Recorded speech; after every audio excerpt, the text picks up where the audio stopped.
Can you just explain to us how the difference between foreign students and why they're not included in your migration figures that you will do? Because controlled properly. So there'll be uncontrolled access for foreign students? No. Because controlled properly, students would come in with visas, with health insurance, and would not be allowed to overstay. You know, students going as a commercial transaction is not part of immigration per se. You're attacking the Conservatives' immigration policy. I thought you said you were going to fight this campaign cleanly.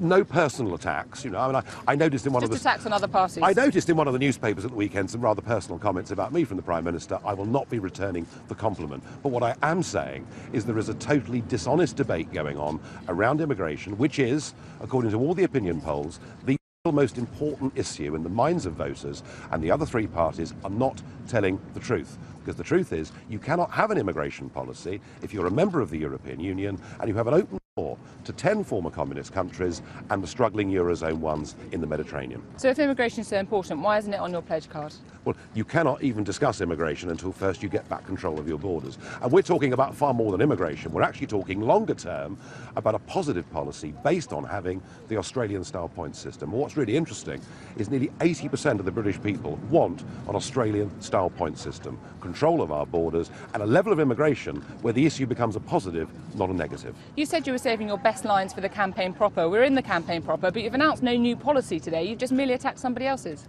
Well, exposing the willful deceit that has been put on the British public was at the last election, and they're attempting to put on them again this time, I think is a very good starting place. We have the debates coming up tomorrow, and I really want an honest conversation with the other three party leaders tomorrow night. Will they come clean that they don't have an immigration policy because they're wedded to membership of the European Union? That's what I want to know. 2 points briefly. What do you think about the lineup for the debates on Thursday?